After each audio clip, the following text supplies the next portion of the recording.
Hello. So as I mentioned, I love to talk about anything related to cars.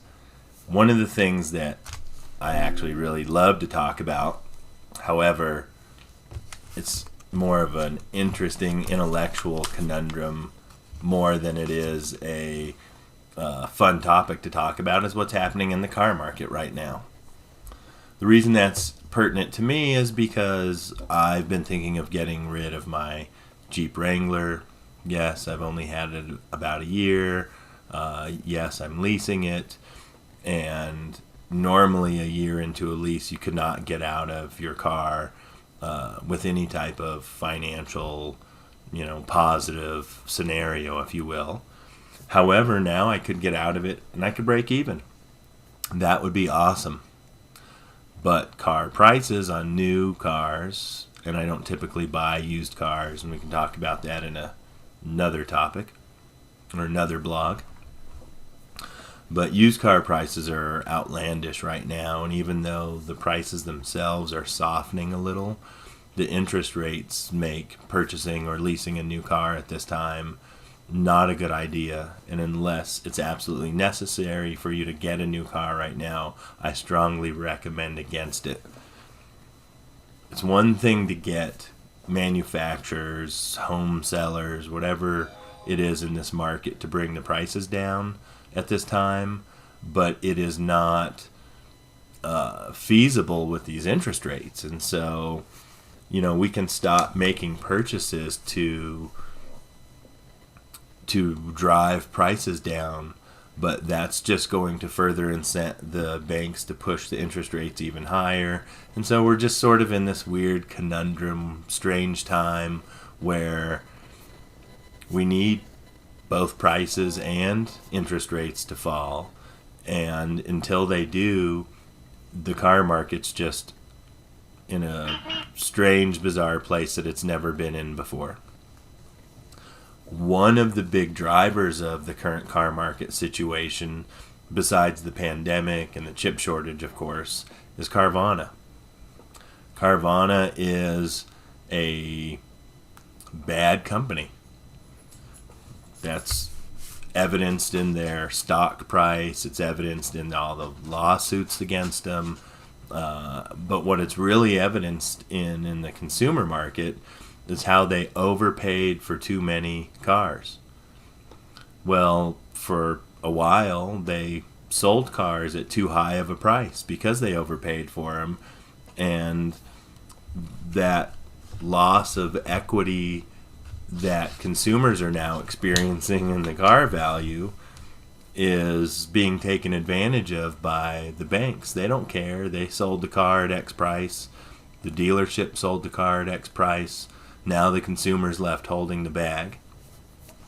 So as I predicted from what I saw back in 2019 and 20, this auto refinance world is going to really do a disastrous number on the auto market overall, because a lot of people are going to have way too much debt with way too little value in their automobile, and there's going to be no way to recover except to take that money from somewhere else to shore up that negative equity, or file bankruptcy, or stiff the bank and don't pay for the car. But things are going to get worse before they get better in the automotive industry because of the auto refi companies, and because of companies like Carvana, who have artificially driven up the price of the used car market. The only other thing that's going to help is a drastic drop in the interest rates to make the monthly payments affordable again, whether it's on a lease or a purchase. We can also have a whole nother discussion about why you should never ever finance a vehicle or pay cash for a vehicle, and why leasing is really the only way to make an intelligent financial decision when it comes to buying a car, which, whether you want to accept it or not, is a rapidly depreciating commodity that wears out and basically has a finite life. It's not like a home or a building or a piece of property that's theoretically going to be there forever.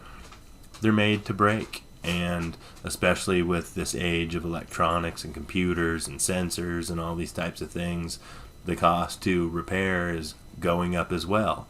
And so that doesn't help the value of the car. It actually makes it a little less valuable because you might be less likely to repair it because it might not cost that much more just to go get another one. So the car market's in turmoil from the financial aspect. As far as where the car market's going with, EVs or getting rid of gas engines or whatever the case may be, there's been legislative push around the world to get rid of gas engines and have EV engines specifically over the next 10 to 15 years. And I think a lot of countries and companies are realizing that's a pipe dream that's going to be very hard to achieve.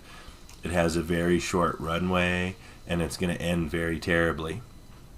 The EV market is a very short-sighted play that's getting a lot of hype because of companies like Tesla and people like Elon Musk.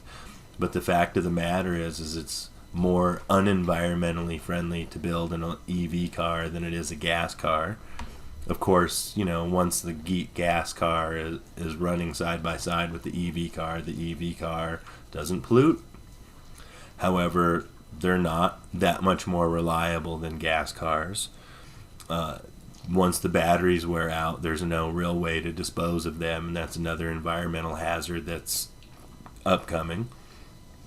And big car makers such as Toyota, who's the biggest car maker in the world, has realized that EV is short-sighted and not going to last forever. And so they've stopped going full bore into the EV market because really the hybrid market makes the most sense. It makes sense to rely on more than one technology.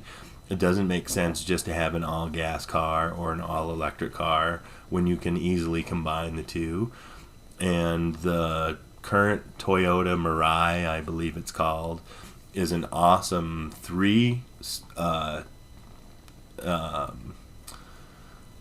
what am I trying to say here? The Toyota Mirai has 3 technologies in it, so it's a multi-hybrid platform that includes hydrogen.